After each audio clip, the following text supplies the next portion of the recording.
Alors bonjour, bienvenue à ce podcast conférence sur la fête de Noël et les fêtes qui l'entourent dans les traditions anciennes. Alors, vous devez savoir que depuis l'aube des temps, que les hommes ont fêté cette fête de la lumière et du feu et du soleil. Alors, et tout commence, bien sûr, 13 jours avant, à la Sainte-Luce. Alors, Sainte-Luce, on l'appelait Lucia. La fête correspond au premier jour à partir duquel le soleil se couche plus tard que la veille dans l'hémisphère nord. À ce dicton, à la Sainte-Luce, le jour augmente du saut d'une puce, correspond à cette observation. Luci est un prénom venant du latin et qui veut dire lumière, la fête de la lumière. Santa Lucia. Les initiés d'autrefois, qui ont étudié ce phénomène relié au soleil, ont constaté que si l'homme est attentif, s'il se prépare et se met en harmonie pour recevoir ces effluves cosmiques, de grandes transformations peuvent se produire en lui. Noël et les fêtes qui l'entourent sont reliés au cosmos, au phénomène cosmique. Et tous les humains, sans exception, sont sensibles à tout ce qui s'est produit dans le cosmos et dans l'univers. Lorsque tous ceux qui se mettent en harmonie avec ceci ont connecté au soleil et à l'énergie qui circule autour de la Terre, toutes leurs cellules se mettent à vibrer au diapason de ces changements. Ils en reçoivent les bienfaits et l'énergie qui circule en eux se place en concordance harmonique dans tous leurs êtres. Autrefois, les femmes se réunissaient en procession, tout vêtues de blanc et une ceinture rouge à leur taille, suivie de l'une d'elles désignée en tant que Lucia, portant une flamme plus grosse. On servait aussi des crêpes qui représentent le soleil, se dit en passant. La belle grosse crête en forme de disque représentait justement le soleil. Certes, elle portait une flamme dans ses mains, mais aussi à l'intérieur d'elle. Celle de la divine mère, de la matrice, créatrice, reliée au monde céleste. Une cérémonie qui remonte probablement aux prêtresses d'Isis en Égypte. Je vous ai parlé dans une conférence sur l'arbre de vie et l'arbre du fruit de la connaissance. Je vous ai parlé de ces vestales, de ces prêtresses d'Isis qui avaient vécu à cette époque. Et cette procession de femmes vient probablement d'un dérivé au niveau traditionnel dans l'histoire, où l'enseignement s'est comme perdu aussi, à force d'être dans d'autres cultures, dans les traductions des langues et tout ça. Alors, les traditions ont changé, l'histoire a changé. Dans leur expression vers différentes cultures et autres langues, leurs cérémonies se sont dénaturées de leur véritable sens. Et tout d'abord, la Sainte-Luce a bien sa place le 13 décembre. Je vais vous expliquer pourquoi.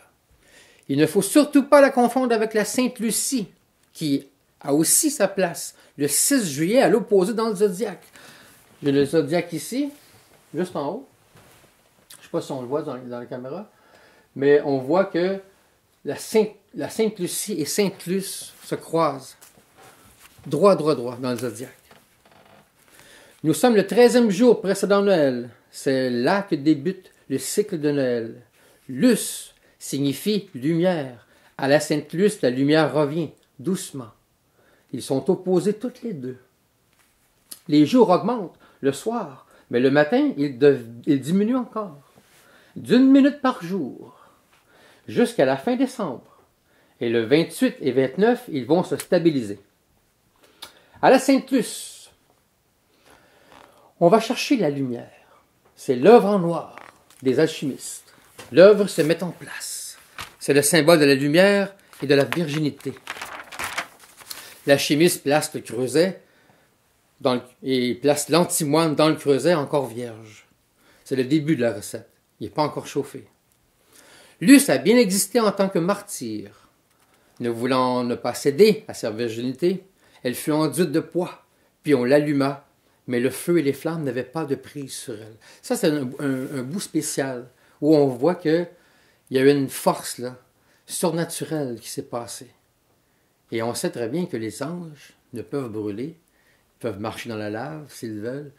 Et dans Daniel, dans d'autres traditions anciennes, dans l'Ancien Testament, on voit plusieurs fois où des gens n'ont pas été brûlés ou mis dans un chaudron, on a bouilli le chaudron. Et ils avaient vaincu cette chaleur, cette lumière, parce qu'ils étaient eux-mêmes entourés de cette lumière, de cette chaleur, et probablement des anges.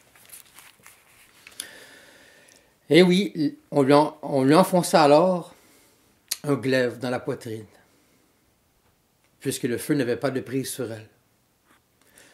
Donc, dans la poitrine, le Sagittaire a fait son œuvre. La flèche est dans la poitrine de Luce. Et on voit très bien sur le zodiaque où est placé le Sagittaire à la veille de la Noël, les 13 jours avant. Il est bien là, le Sagittaire. Dans le zodiaque, nous sommes en Sagittaire. Et Luce était tellement habité par les anges et connecté à eux que son corps ne brûlait pas. Alors, ce symbolisme relié au soleil et à sa lumière prend toute sa place. À la Sainte Lucie, la lumière s'en va. Et à la Sainte Luce, la lumière revient. À la Sainte Lucie, en juillet, on commençait une ascèse et on se purifiait à tous les niveaux. Et cela pour 13 jours consécutifs. Après vient Noël. Mais juste avant, il y aura le solstice d'hiver, le 21 au 22 décembre. En latin, Noël se dit Natalis Dies. C'est le jour natal. Cela représentait l'anniversaire de la naissance du Sol Invictus, le soleil invaincu.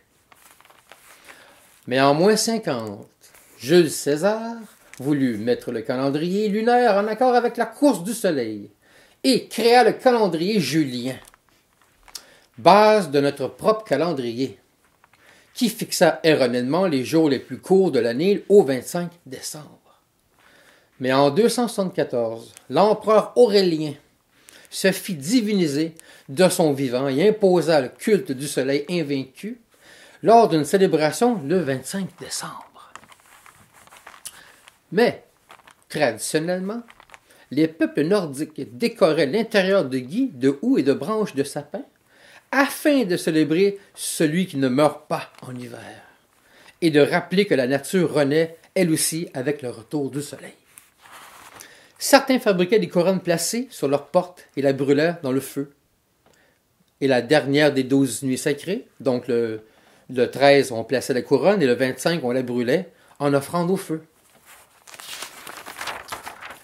Le solstice du 21 au 22 décembre, nous sommes à 3 jours de ce Noël. La naissance du Christ de la lumière, le 3, symbolise le ciel et le spirituel. 3 jours après, c'est la naissance de Jean l'Évangéliste. L'axe est juste là. On l'appelle l'axe des 2 Jean. Et on voit sur le zodiaque que Jean l'Évangéliste, le 27 décembre, et Jean le Baptiste sont en ligne droite. Tout à fait en ligne droite. L'axe est juste là. On l'appelle l'axe des 2 Jean. Il va de la terre au ciel. Solstice signifie solstat, le soleil qui s'arrête, pour mieux remonter ensuite.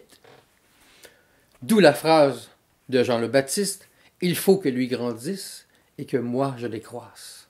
On voit ça dans Jean chapitre 3, verset 30. Alors les 12 jours sacrés, il y en a 2 qui se suivent, de la Sainte Luce jusqu'à Noël et de Noël jusqu'à l'Épiphénie. Ça nous fait 24 jours sacrés qui commencent à la Sainte Luce et qui finissent à l'Épiphénie. Le 24 à minuit était le temps d'y déposer dans le feu la couronne de sapin.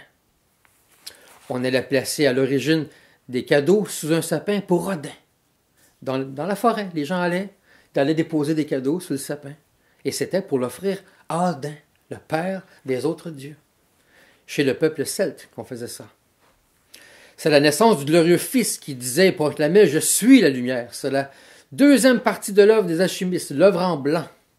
C'est là qu'on fait chauffer l'antimoine dans la recette, en y rajoutant le sel de rosée.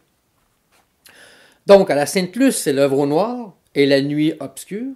Et puis, nous voici à Noël, et bientôt ce sera l'œuvre au rouge des alchimistes, l'Épiphanie.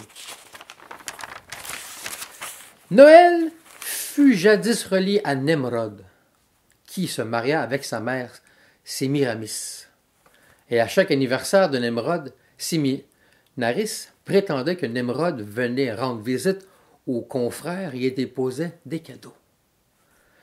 Nemrod mourut précoce, très jeune, et Séminaris prétendait qu'un arbre à feuilles persistantes, arbre à feuilles persistantes, donc probablement les conifères, était apparu du jour au lendemain à partir d'un tronc mort, symbolisant l'émergence dans une nouvelle vie du défunt Nimrod. Alors on voit ici, il y a très très longtemps, on parle des Sumériens, des Babyloniens, donc 1000 ans, 2000 ans avant Jésus, qu'on savait déjà des choses sur les astres, sur le cosmos, mais qu'on disait des choses déjà mythologiques aussi, reliées à ça. Le Père Noël, tant qu'à lui, il a 10 000 ans. Selon les peuplades indo-européens, il était une sorte de sorcier incarnant l'esprit de la nature. C'est pour ça qu'on voit souvent des représentations d'un genre de Père Noël avec des bois de serre aussi.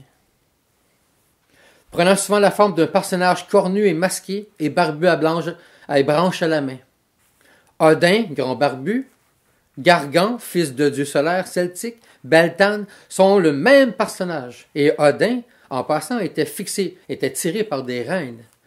Et tout vêtu de rouge, il arborait une grosse barbe blanche.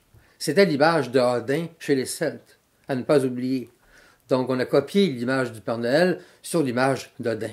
Ça, c'est une chose qui est très très claire. Oui, il y a eu l'histoire d'un saint qu'on a appelé Saint Nicolas. Mais l'histoire, la description de Saint Nicolas vient tout à fait de la même description qu'Odin avait, qui remonte à beaucoup plus loin dans l'histoire. Mais l'arbre de Noël vient de loin, et même chez les Vikings, on déposait des cadeaux sous un sapin pour Odin. Mais, ultérieurement, l'arbre rempli de bougies faisait référence à l'arbre de vie. L'arbre de vie que je vous ai parlé dans la conférence sur justement l'arbre de vie et l'arbre du fruit et de la connaissance que vous pouvez toujours aller voir sur Radio Conscience. Je parle de ces deux fameux arbres. Et l'arbre de Noël, justement, est une représentation exacte, fidèle à cet arbre. Et c'est pour ça qu'on met aussi l'étoile à 5 branches au-dessus de l'arbre, qui représente l'homme dans l'univers, la pomme, Adam et Ève et tout ça. Le 6 janvier, la victoire définitive de la lumière et du petit roi qui vient naître, dans le régule après la flamme rouge, on retire la pierre. Les alchimistes, ils retiraient la pierre, et lorsqu'elle était refroidie, on la cassait. Et on avait ce genre d'étoile à 5 branches. Si vraiment on l'avait bien fait, et qu'on l'avait pas mis trop tard, pas retiré trop tard, ou pas retiré assez tôt, juste parfait, on va avoir ce genre de toile à 5 branches à l'intérieur de la pierre comprise, l'antimoine, a été changée. À l'intérieur, on va voir une grotte. Et dans cette grotte, il y aura ce petit cristaux rouge, transparent comme un rubis, tout minuscule. Et c'est ça le petit enfant, la mère et l'enfant. Alors, l'étoile à 5 branches est dans le centre, et la grotte, le Christ, qui revient dans la grotte, dans l'étable. L'enfant au centre, on y apercevra une minuscule cristaux rouge. La mère et l'enfant. Et ce cristaux est ce fameux élixir de vie de notre pierre philosophale, qui est aussi quelque chose de notre intérieur. Parce que lorsqu'on fait cette recette en alchimie, il se passe quelque chose à l'intérieur de nous lorsqu'on fait l'œuvre. Tout le long du processus, même quand on fait le voyage, le pèlerinage, on va en revenir dans des futures conférences que je vais faire, mais il y a un pèlerinage qui existe. Bien avant le pèlerinage de Compostelle, ça s'appelait le pèlerinage, c'était pas vraiment un pèlerinage, c'était un voyage que les gens faisaient. Ils faisaient la route alchimique, qui partait d'un point A à un point B. Et durant cette route, on y a caché justement toute la recette sur des bâtiments. C'est souvent des bâtiments religieux à l'insu de l'Église. Les bâtisseurs ont fait ça. Parce qu'autrefois, on assassinait les alchimistes, on cachait leurs œuvres, on brûlait leurs livres. Alors ils se sont dit, mais qu'est-ce qu'on va faire pour pouvoir transmettre la connaissance plus tard à la future génération? Alors ils ont mis ça caché sous forme de symboles. Et ces symboles, on les retrouve un peu partout. Grâce à eux, bien sûr. Alors c'est un hommage aussi à ces bâtisseurs, à ces hommes qui ont su garder la connaissance. Mais revenons aux 2 gens dans l'Axe. Ces 2 gens vont ensemer la terre de leur pouvoir et de leur sagesse. La nuit de Noël est très spéciale, au niveau cosmique. Si nous observons les cieux, nous verrons que nous sommes en Capricorne. Et le signe opposé est bien en Cancer. Si on lève la tête un peu plus haut dans le ciel, on apercevra l'autre signe dans le firmament, le lion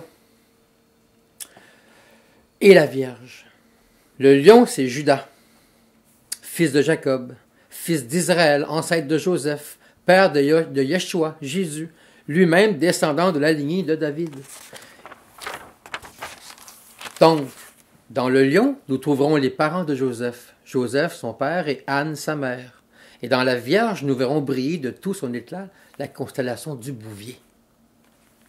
Et la crèche est là dans le ciel également. Et dans le Cancer, c'est la constellation des ânes, car ils sont 2. On va voir 2 étoiles, okay, qui sont composées de 4 étoiles. On les appelle les ânes, sont doubles. Il y a 2 ânes dans le ciel. Dans la Grèce antique, ces ânes, qui sont 4 étoiles, se nommaient Fatnès. Hamar en hébreu, Béor en chaldéen, mais Fatnès signifie aussi la crèche. Donc, à travers les ânes, à travers Fatnès, on avait la crèche. La crèche, la Vierge, les ânes, le taureau, tout ça est dans le ciel. Et c'est pour ça que les représentations qu'on a de la crèche, probablement que c'est arrivé. Peu importe si c'est arrivé ou non. Ça arrive chaque année au niveau cosmique. Alors si c'est arrivé comme tel, parce que vous allez me dire, mais il y a une histoire, il y a eu les évangiles, oui. Mais moi je vous dis, quelle est la personne insensée qui refuse une femme enceinte le jour, à ce soir de Noël? À l'époque, enfanter, c'était une affaire spéciale, là. Les gens, les Juifs entre eux, surtout ceux qui étaient Juifs, s'aidaient. On ne laissait pas une femme enceinte aller enfanter dans une étable. C'est complètement insensé. Mais pour eux, c'est arrivé quand même. Donc, ils ont accompli ce qui se passait dans le ciel, dans la matière. Et c'est ça qui est extraordinaire. Parce que c'était en quelque part quelque chose de complètement impensable. Impensable de laisser partir comme ça une femme dans un poulailler ou une grange ou une étable, dans le foin. Tu sais, on ne fait pas ça. Probablement qu'à l'époque, beaucoup l'auraient aidé même, tu sais. Mais non, c'est pas ça qui est arrivé.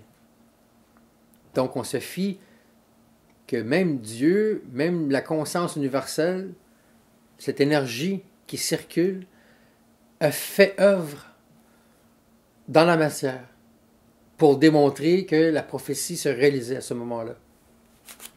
Et c'est toute la chose la plus extraordinaire. Ce qui se passe dans le cosmos, dans l'univers, dans le ciel, chaque année, c'est produit physiquement sur la Terre. Et ce qui est comme une chose impensable. Mais, tout là devant nos yeux dans le ciel, le 24 et 25 décembre est pourtant là, mais la naissance de Yeshua fut signalée aussi dans le ciel. Et d'une façon prophétique, a été confirmée par la brillance d'une étoile qu'on appelle aujourd'hui une doriphorie. Doriphorie ou conjonction de plusieurs planètes. Ainsi eut lieu une doriphorie de 7 planètes en l'an -7 par contre. Avec Jupiter, Saturne, Soleil, Terre et Lune, et ça au mois de mai, en plein milieu du Poisson. Et là, ça serait logique qu'on place la naissance de ce Jésus au mois de mai. Pourquoi? Parce que dans l'histoire, avec la naissance du Christ, on voit que les bergers sont dans les champs. Et qu'ils venaient, ils sont venus, ils ont entendu les anges leur dire « Allez au-devant de l'enfant qui est en train de naître ». Ils sont comme allés annoncer la bonne nouvelle. Mais les bergers, en pleine nuit, au mois de mai, ça c'est possible. Mais en hiver, même en Judée, à cette époque-là, il fait quand même plus frais. C'est pas très chaud. Alors, en -7, il y a eu cette fameuse doriphorie. Ce qui cadrerait bien avec la vraie naissance exacte de Jésus. Donc, on est, si ça s'est passé en -7, on est plus 7 ans en avant, dans la logique des choses. Ou plutôt, c'est l'inverse. On serait comme 7 ans en arrière, en réalité. Au lieu d'être en 2013, on serait moins ces 7 années-là. C'est l'accomplissement des prophéties et du mythe universel de la Vierge devant enfanter. Le Christ Yeshua va naître dans la grotte au sein de la terre-mère au milieu des bergers. C'est comme la recette de la pierre philosophale. Le Christ, la naissance du Christ dans la crèche, dans la grotte, reflète exactement la recette de la pierre philosophale des alchimistes. Et dans 40 jours pile, nous serons à la candeleur, à la chandeleur. Le cycle de Noël commencé à la Sainte-Luce s'achèvera. Une autre doriphorie de cette planète eut lieu le 4 février 1962, dans le signe du Verseau. Et une autre a eu lieu le 25 décembre 1989.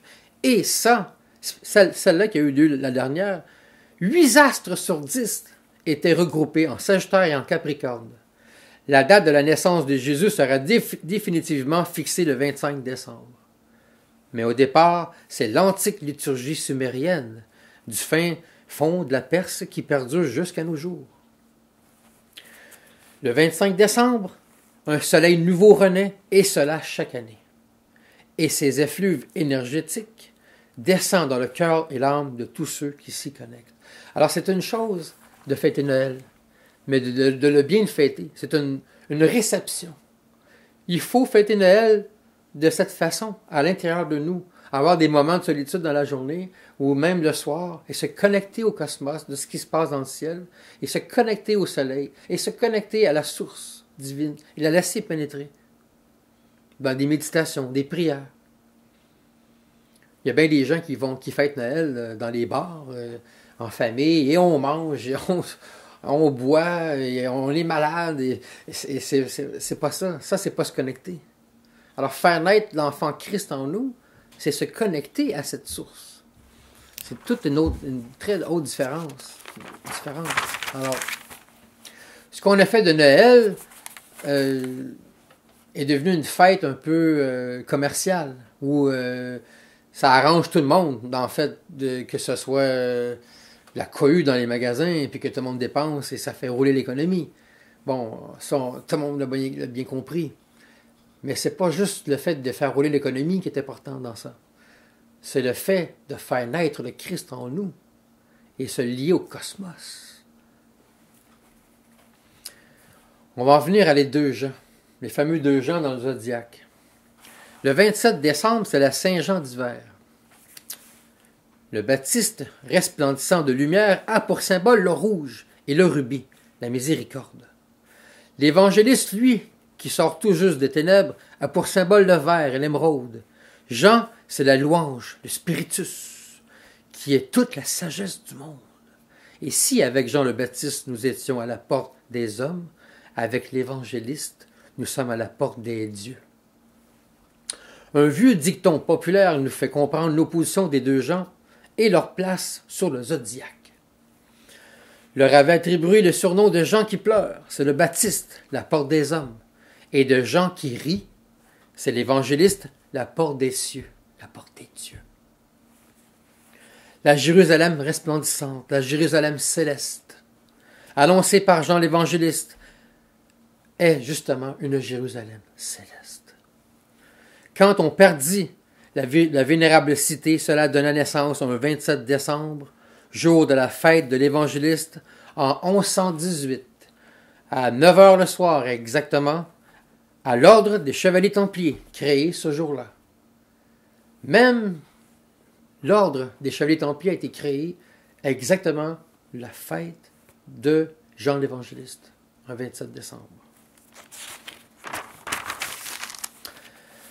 Donc à Noël, on peut observer à minuit, le 25 décembre, la constellation du Capricorne. Et le soleil vient d'entrer. Symboliquement, le Capricorne est lié aux montagnes, aux grottes que le Christ peut naître. Tout le reste de l'année, les hommes et la nature ont un rapport rapproché. Mais durant l'hiver, les travaux avec la terre s'arrêtent. L'homme pénètre alors dans les profondeurs de son être et doit ainsi trouver les conditions pour la naissance de l'enfant. Le moment est au recueillement, à la méditation et à la prière. La neige tombe, remplie de ces milliards de cristaux, tous différents les uns des autres, et remplis de cette lumière. Et c'est vrai, vous savez, dans les milliards de millions de milliards de cristaux de neige, il n'y en a pas un seul qui est pareil comme l'autre. Et ça, c'est toute la chose extraordinaire et inconcevable de la nature. Quand le soleil sort du Capricorne, il entre en Verseau. C'est l'eau, le baptême de la vie qui émerge et qui va produire de nouveaux courants. Quand le soleil va sortir du Verseau, il va entrer en Poisson. C'est la fameuse pêche miraculeuse. Et c'est aussi la pêche que Jésus parlait quand il disait à ses disciples qu'ils seraient des pêcheurs d'hommes. Parce qu'à ce moment-là, tous les symboles étaient reliés au ciel. Et Jésus le savait. Et le 25 décembre à minuit, la constellation de la Vierge monte à l'horizon. Jésus, né de la Vierge. À l'opposé, il y a les poissons, et en plein centre, on apercevra la constellation d'Orion. Et au centre, sa ceinture, l'alignement de 3 petites étoiles, enlignées un peu comme ça, de biais, et c'est nos fameux rois mages. Alors nous voyons qu'à cette date a lieu dans la nature la naissance du principe christique. De cette lumière qui éclaire les âmes et réchauffe le cœur de chacun. Et c'est le meilleur moment de l'année pour nous parfaire, nous améliorer, prendre des résolutions, faire des ascèses. C'est un moment de changement, de transformation. Les grands maîtres et les initiés se réunissaient pour prier, méditer dans le recueillement et rendre gloire à l'Éternel et fêter la naissance du principe christique en eux. C'est en nous que le Christ naît, en chacun de nous. Rendre gloire à Krishna, la personne suprême. Rendre gloire à l'unique Dieu qui nous a tous créés. À Yeshua, Elohim, qui vient nous bénir de cette lumière nouvelle. Jéhovah.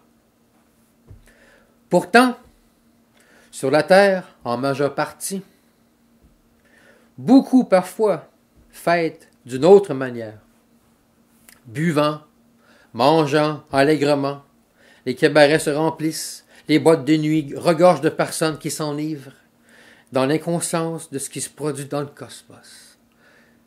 Et c'est pour cela qu'on se doit d'enseigner ce que les initiés et nos ancêtres alchimistes ont voulu nous enseigner dans leur symbolisme de ce que c'est que réellement Noël. Pour recevoir ce précieux enfant, cette énergie nouvelle, il faut se mettre dans la condition pour la recevoir. Dans les demeures, tous devraient se prendre par la main quelques instants et recevoir cette bénédiction de lumière, de source de vie nouvelle et régénératrice.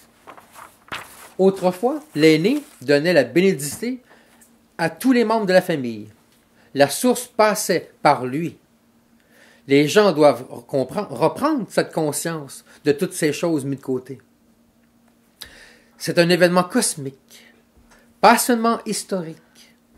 Tant que les humains ne se mettront pas en condition pour recevoir cette lumière et l'amour de cet enfant Christ, ils ne pourront pas renaître en eux.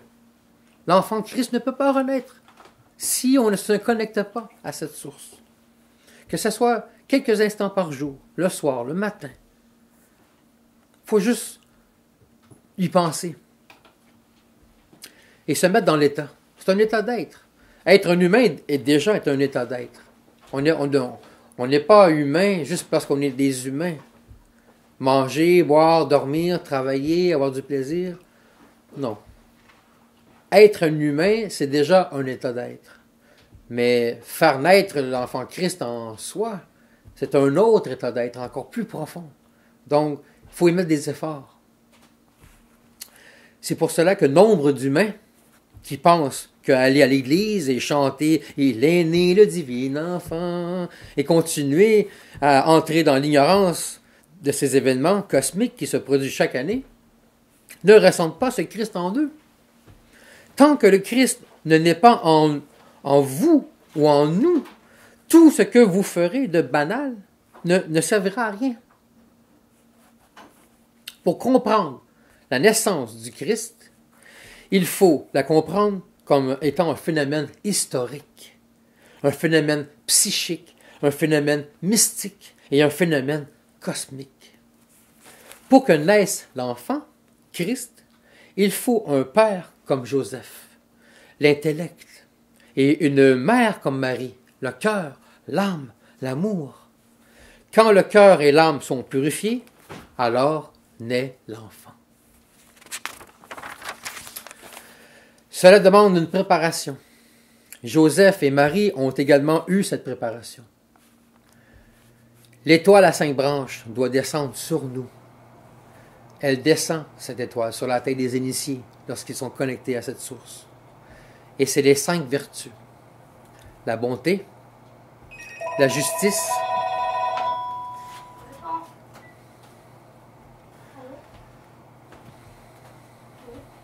bon, je reprends. C'est les 5 vertus. La bonté, la justice, l'amour, la sagesse et la vérité. Ce qui est en haut est comme ce qui est en bas. Et ce qui est en bas est comme ce qui est en haut. Hermès Trismégiste. Il faut laisser l'énergie des mondes spirituels nous traverser de notre conscience à notre cœur. De notre volonté aussi. C'est une question de conscience, mais c'est aussi une question de volonté. L'âne et le bœuf, dans la symbolique mystique. Juste avant de vous parler de l'âne et du bœuf, je vais vous expliquer une petite anecdote sur le symbole des 3 rois mages, la ceinture d'Orion. L'un apporte l'or, signifiant que Yeshua était un roi.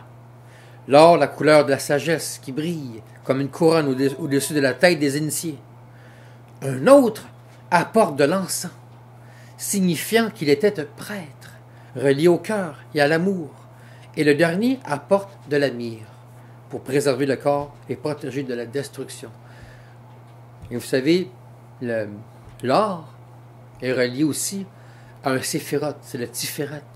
Le Tiferet, normalement, on devrait le mettre or dans l'arbre de vie, dans les symboles de l'arbre de vie, dans l'arbre séphirotique. C'est là qu'il est, l'or, le centre. Ce sont des présents offerts en rapport avec les 3 domaines de la pensée, du sentiment et du corps physique. Le bœuf est un symbole générateur, symbolise la fertilité, la fécondité, et depuis l'Antiquité et la civilisation égyptienne. Et le bœuf était sous l'influence de Vénus, l'étoile du berger. Le bœuf, c'est aussi la force sexuelle. L'âne, lui, est sous l'influence de Saturne, la personnalité. L'âne têtu, buté, mais bon serviteur. Il nous faut transmuter ces 2 aspects en nous-mêmes.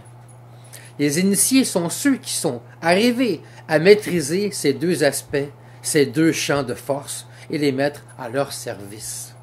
Les 2 ânes, l'âne et le bœuf. Ces forces ne sont plus là pour tourmenter et désaxer et faire souffrir. Elles deviennent des forces vivifiantes, régénératrices. L'énergie christique en eux vont leur permettre d'utiliser ces forces et servir leur personnalité et leur sensualité à un haut niveau. Les anges viennent servir celui chez qui l'enfant Christ est déjà né. Et comme je l'ai dit plus tôt, dans le Cancer, on peut observer la constellation des Andes. Ce groupe de 4 étoiles qu'on nommait Fatness et qui signifie la crèche. Donc, comme saint Paul disait, « Ô mes enfants, quelle peine je me suis donnée pour faire naître le Christ en vous. » Il avait bien compris, saint Paul, lui aussi. L'âme humaine doit se soumettre, être adorable, réceptive, pour recevoir le Saint-Esprit, sinon, pas d'enfant. C'est ça, Noël. Nous devons faire descendre, dans le domaine du sentiment, la lumière cosmique et le réaliser dans le plan physique. C'est cela le bœuf et l'âne. Il nous faut faire descendre cette compréhension jusque dans le cœur, et du cœur jusqu'à la volonté, pour que ça fasse la réalisation dans le plan physique. Les êtres humains ne peuvent pas faire naître l'enfant en eux s'ils n'ont pas compris la mer, la terre et ce que représente la terre et n'ont pas de relation avec elle. Des relations respectueuses, conscientes, protectrices. La terre est vivante et nous retournons à cette terre un jour. Nous allons tous y retourner. Lorsque l'on meurt, on retourne poussière, on retourne à la terre. Mais avant, il faut faire partie d'elle, la comprendre, la respecter, la protéger. Malheureusement, la terre est la créature la plus méconnue, la plus dédaignée, la plus méprisée. On la pollue, on la creuse, on pompe son sang pour en faire des combustibles. Et pendant que des génies trouvent des moyens nouveaux de sources d'énergie propres, une poignée d'hommes achètent, contrôlent et cachent et empêchent le développement de ces nouvelles inventions plus propres et plus respectueux. C'est grave. Et tout ça vis-à-vis de la terre. Les Autochtones m'ont fait connaître une science ancienne et très mystique sur la relation de l'homme avec la terre. Les comportements que l'on devrait respecter vis-à-vis d'elle. Et aussi comment lui parler, la protéger, la remercier, comment nous nourrir de sa force, comment lui confier nos impuretés à travers les arbres afin qu'il nous transforme. On peut tous, de temps en temps, lorsqu'on est très fatigué, lorsqu'on sent que nos énergies sont à plat, d'aller en forêt. Ça fait drôle à dire, mais on doit enlacer un arbre, le prendre dans nos bras et mettre nos 2 mains dessus. On n'a pas à penser à rien ou s'imaginer quoi que ce soit. On touche l'arbre, on le serre, on laisse les mains dessus, et à un moment donné, on va ressentir toute l'énergie de fatigue et toute cette mauvaise énergie descendre dans l'arbre. Les arbres sont là pour ça, sont là pour nous aider.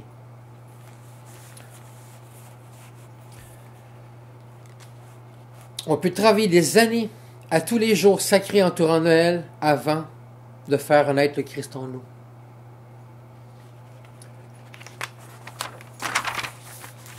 Mais, tôt ou tard, ça va arriver. D'année en année, chaque année on le fait, chaque année on travaille, chaque année on met des efforts, chaque année on essaie de se parfaire, chaque année on rajoute des vertus. Et pour finir, on finit avec l'épiphanie. L'épiphanie signifie lumière au-delà de la lumière. Les rois mages viennent rendre hommage au roi du monde. Ils se nomment Melchior, Balthazar et Gaspard.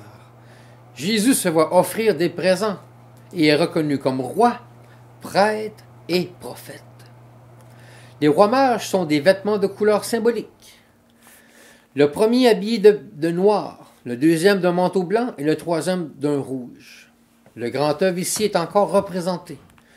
Le grand œuvre, comme je l'ai dit, commence à la Sainte-Luce, le 13 décembre, l'œuvre au noir, pour se poursuivre jusqu'à Noël, l'œuvre en blanc, et en ce jour de l'Épiphanie se termine avec l'œuvre en rouge. À la Sainte-Luce, les jours diminuent encore le matin et le soir, mais ils subissent un sensible accroissement. d'1 minute suivant certains jours.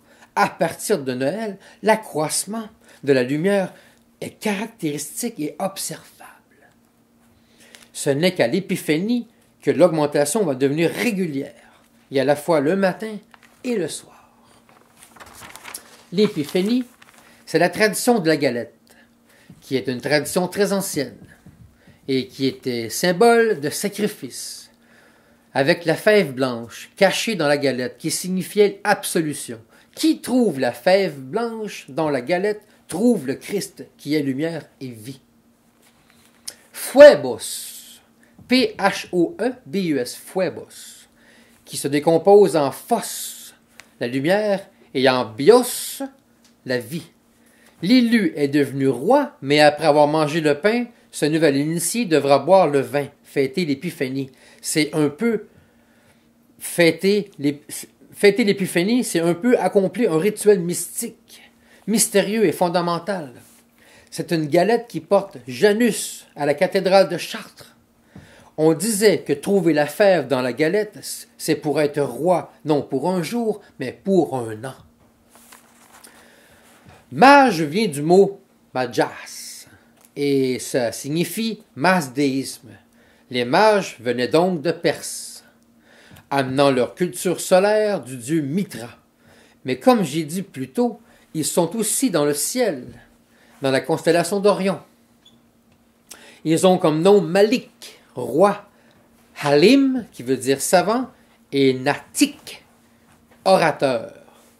Ils dorment dans le ciel, signe du taureau, notre bœuf dans l'étable. Ils viennent du signe du taureau. Le signe du poisson est celui de la religion chrétienne, et le taureau est celui des religions qui ont précédé la religion du Galiléen. Épiphanie veut dire aussi manifestation de Dieu. Et au XIVe siècle, la galette était partagée en autant de parts que de convives. Plus une dernière part appelée part de Dieu ou part de la Vierge était destinée à la première personne dans le besoin qui se présenterait sur le lieu des festivités. On donnait cette part à cette personne. C'était magnifique. L'épiphanie est fêtée par toutes les églises chrétiennes traditionnellement le 6 janvier, à la suite d'une réforme de la liturgie romaine qui, eux, fêtaient les Saturnales, où le soleil renaît en Saturne. Et c'est ce qui se passe chaque année. Le soleil renaît en Saturne et on fêtait autrefois les Saturnales à l'époque romaine. Et ça a été transformé après, on a appelé ça l'épiphanie. On finira tous ces préparatifs en vue de la Chandeleur, originalement Imbolc, le 1er février fêté chez les Celtes. On y faisait la fameuse crêpe, signifiant le soleil, et fête de la lumière et de la fertilité au sortir de l'hiver. On y fêtait la sortie de l'ours. L'ours sortit de sa longue hibernation. L'ours sortait de sa tanière pour voir si le temps est clément comme la marmotte. Il y a très longtemps, anciennement, cette fête était en l'honneur du dieu Pan, 40 jours après Noël. La Candeleur, à l'origine, célébrait aussi la purification de l'eau. Donc la Chandeleur provient de l'expression Festa Candelarium, la fête des chandelles. Le latin candela désigne une bougie. Il y a des données en français. Ça a donné chandelle en français qui s'est effacée devant la bougie d'origine algérienne. Et le mot bougie est le nom d'une ville de Kabylie, l'Algérie, en arabe Béjaïa, qui fournissait au Moyen Âge de la cire pour fabriquer des chandelles, souvent transportées par les chevaliers templiers d'ailleurs qui parcouraient ces régions à cette époque. Un marché qui leur était très lucratif à l'époque. À Marseille, par exemple, la crêpe représentait le soleil, mais en l'honneur de Marie-Madeleine, qui avait traversé la Méditerranée jusqu'en Gaule en bateau. On fêta la Candeluse, en provençal, Candeluso, et on mange des navettes de Saint-Victor, navetto de San Vito. Ce sont des petites pâtisseries en forme de barque, en forme de bateau. Il y avait un proverbe, un dicton sur la Chandeleur, et on disait « À la Chandeleur, l'hiver se meurt ou prend vigueur ». Et le fameux réveil de l'ours était le signe du retour du printemps. Il était fêté dans toute l'Europe, des Pyrénées aux Carpates. On disait à la Candelouse, l'ours fait 3 sauts hors de son trou. S'il neige, il s'en va. S'il fait soleil, il rentre et ne sort plus pendant 40 jours. La Chandeleur, chez les chrétiens, elle fait référence à la présentation de Yeshua au temple 40 jours après sa naissance. Mais avant que cette fête soit appelée la Chandeleur, on la nommait Imbolc chez les Celtes. Et c'était la fermeture sacrée des énergies reliées à Noël et les autres fêtes avant. C'était le 24e dernier jour sacré de tout ce temps cosmique, de tout ce temps psychique, relié à l'énergie, à cette porte immense qui s'ouvre où les hommes peuvent se connecter à cette source, à cette lumière, faire des vœux, méditer, prier. Imbolc symbolise la fertilité et en est une résonance avec le premier quart de lune.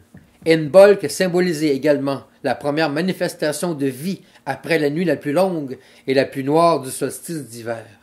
Imbolc, Olg, chez les Slaves, évoque le réveil de la vie. La terre s'ouvre à la lumière pour laisser aller ses enfants.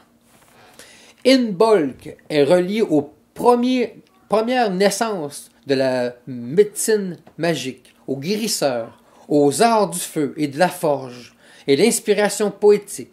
C'est ici que prend place les rites reliés à l'eau et le feu, et à la purification.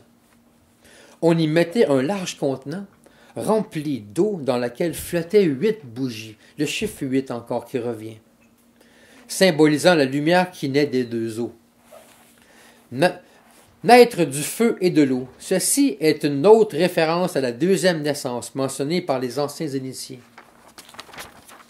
C'est le moment de bénir les bougies qui apporteront protection et réconfort dans les foyers. On bénissait également les armes, les outils en période de guerre. Parfois, on bénissait aussi les quartz, des cristals, le cœur de Brigindo, qui symbolisait lumière, vie et renaissance. On bénissait aussi des croix de bride, confectionnées avec de la paille. Façon traditionnelle, la croix solaire de Imbolc sont de la paille tressée en carré, on faisait un genre de carré, et il y avait 4 brins comme ça qui dépassaient, des croix de Imbolc, c'est-à-dire croix de bride. Imbolc nous invite donc à la purification et à la bénédiction, la sanctification et à la renaissance, renaître à nouveau, selon la tradition de la conscience et la compréhension du cosmos, de l'univers et de la nature. Cette manière de se lier au divin à travers la nature, les astres et les éléments ont été malheureusement changés en fêtes commerciales et lucratifs, délaissant l'essentiel mystique derrière toutes ces fêtes. Alors maintenant, vous comprendrez mieux l'origine de ces fêtes et les véritables états à acquérir et le moyen d'y parvenir. Alors voilà, c'était tout ce qui était relié aux fêtes qui passent de la Sainte-Luce jusqu'à Noël et de Noël jusqu'à l'Épiphénie, les 24 fêtes sacrées, où on se doit de se connecter à cette source vivifiante et où le Christ Yeshua a pu naître de façon prophétique. Il a réalisé ce qui se passe dans le ciel, dans le physique. Et ce n'était pas n'importe quoi. Donc le Saint-Esprit, cette énergie cosmique, a tout mis en œuvre pour symboliser dans l'univers cette doriphorie en l'an -7 au mois de mai, où Jésus est né, et le perpétue tous les ans, tous les jours. Donc c'est-à-dire tous les ans, on peut faire ces 24 fêtes sacrées et se connecter à cette source et faire naître le Christ en nous. Et rajouter une vertu chaque année en y mettant des efforts, en y mettant de l'amour, en y mettant du partage. Et voilà, c'était ce qui était relié à Noël. Et ça se passe dans le zodiaque tous les ans, sous notre nez. Alors voilà, c'était la fin de notre émission sur Noël et les jours qui les entourent dans les traditions anciennes, avec Bachan. Merci et Joyeux Noël et joyeux temps des fêtes à tous.